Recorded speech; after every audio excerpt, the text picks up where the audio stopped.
65 degrees. And that's as high as we'll go temperature-wise. We started actually at 55.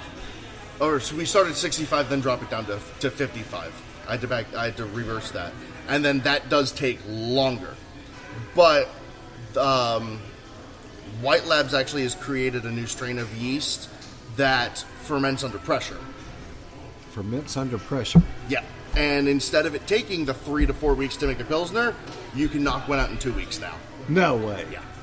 Wow. And I worked with it on that last batch of Pilsner. I worked with that new yeast strain, and that was different. Now, you using when you say yeast? Yes. Are you using liquid yeast Yep. or are you using dry yeast? Liquid yeast. Liquid. Yes. To understand the difference between the two of them is the flavor, right? We've never used dry yeast here. But as a maker of beer. Yeah, I prefer liquid yeast. I find it much easier to work with. It's much more flavor to me. It's more accepting of temperature variations. It activates faster from personal experience of home brewing. And I just like it overall as a better product. Oh, yeah. And what I also like is you can go multiple generations with it, which the most I like to go is about 3. So I can, I'll take a fresh pitch like I just made. What did I brew on Monday? Whatever I had brewed on Monday, after that goes through diacetyl rest, before I go to either dry hop it or cold crash it. I brewed the red on Monday. There we go. So after that goes through diacetyl rest, before I go to cold crash it, what I'll do is I'll harvest a certain amount, usually about 5 gallons worth of yeast out of the bottom of it, and then that will go into whatever the next beer is going to be. Right. So you're keeping your yeast from the previous beer that you've made. Yes. And then that's how you keep getting your generations of yeast. Yes. And that's really cool, Yes. because that's instead of when we was making it, we were throwing it away. Yeah. But we You were didn't. pouring it down the drain. How many gallons are you making at a time? The smaller setups is 15 barrels, 15 barrels, which is about 480 gallons. 480 gallons. Yes. Man, could I swim in that? Yeah. Don't rescue me. Our brew house itself is a 15 barrel system, and then 15 times. Yeah. So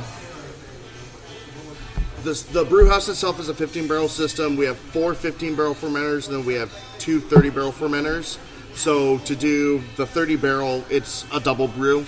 So start one as you start doing whirlpool to centrifuge everything in the kettle together. Then you would start mashing in your second batch. Right. So this brings me to another segue here. What about distribution? How far out does Tomoka go? We're state of Florida with just we're not in Jacksonville. There's a dead zone north from Tampa, on the west coast of Florida, from Tampa up to Gainesville.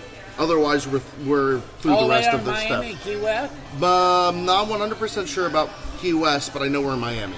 You're in Miami. We are in South. We're in South Florida. We're in the Panhandle. Right. All of Central Florida. Most of South Florida, Tampa, Orlando. Yeah, we were talking earlier. You can find Tomoka, Oceanside, and Hazy Sunrise almost anywhere we go around locally.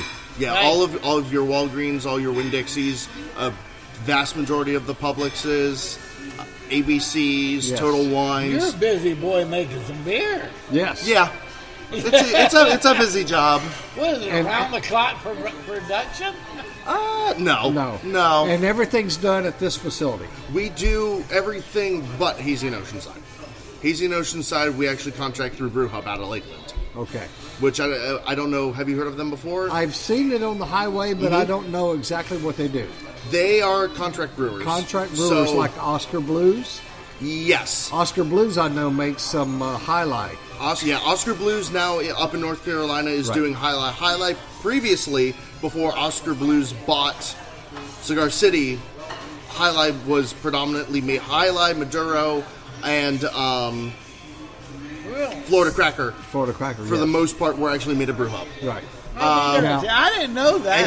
Any of your Green Man beers? And I'm in transportation. And my company brings the Highlight back from Oscar Blues to Central Florida. I be darn. I didn't know all that. I thought everything was out of Tampa. I know, I did too. And like, Oscar Blues, what the hell? They're making Highlight. Yeah, Yep. Well, and the thing is, the reason why we outsource those two beers is production-wise. Exactly. Cost. Well, it's the last batch of Oceanside they did for us was 200 barrels.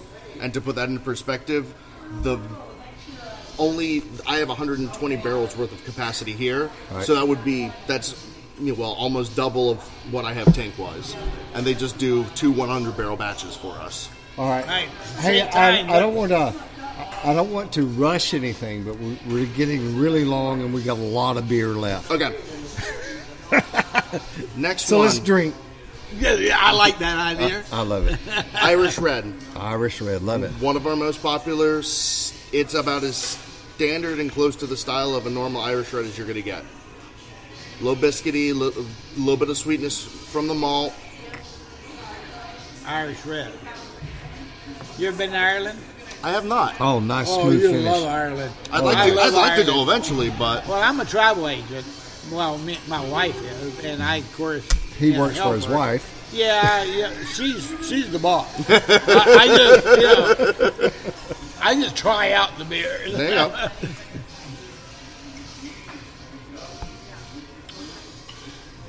That's good. It is a good beer. That's a good red.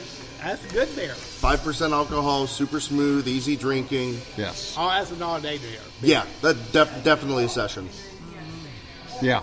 All right, so we'll go from that to... I can drink that all day and I'm not even worried about it. All right, let's do something funky. Reminds me of Yingling in a way. Yeah, usually if somebody asks for... even though it's an ale, not a lager... Yeah. If somebody asks for something that is similar to Yingling, that's normally what I point people towards. Yeah, okay. because now, that what's tastes this like one? Yingling. This is the key lime goza. Oh yes, my wife drinks this. Sours for me that's truly my passion when it comes to beer anymore.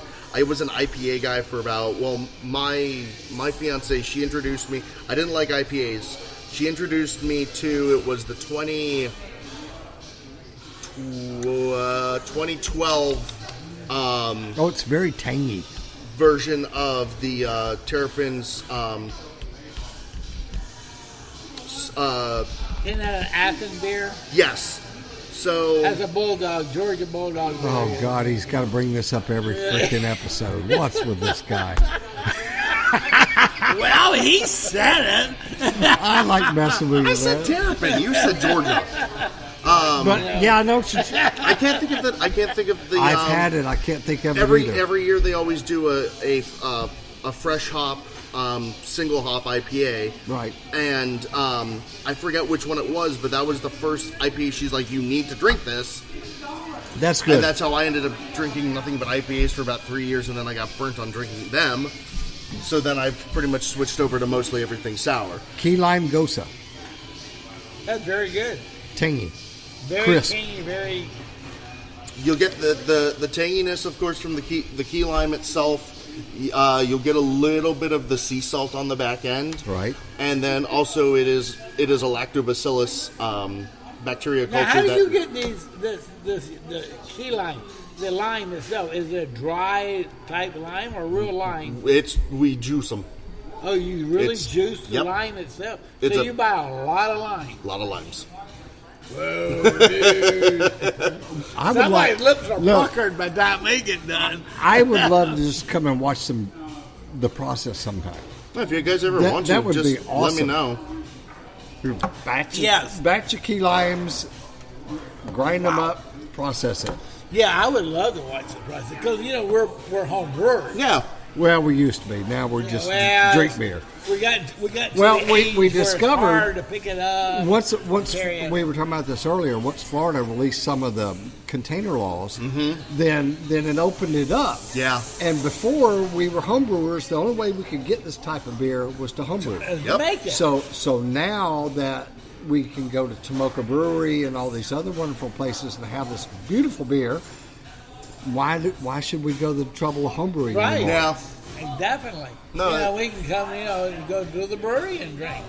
Instead and then we of- got the jugs. Yep. And, we can go and get what we want. All right, what's the next one? I'm looking Before at this time's big up. dark one here. That is Lunar Eclipse. That's our standard stout. Oh, Lunar That Eclipse. that is always near and dear to my heart. Now, is that a Guinness-like type? It's an Like extra an 4. Irish It's an Guinness? extra 4-inch stout, so you're not going to have the lightness in body that Guinness has because that's this- nitrogen infused. This is not.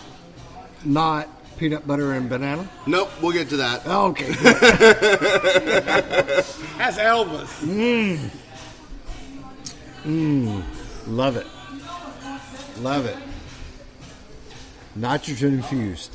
Not nitrogen. Not no. nitrogen infused. That would be fun to do though. That's very good. Yes. Yes. Very good. That's a stout. Very, very similar to a Guinness profile.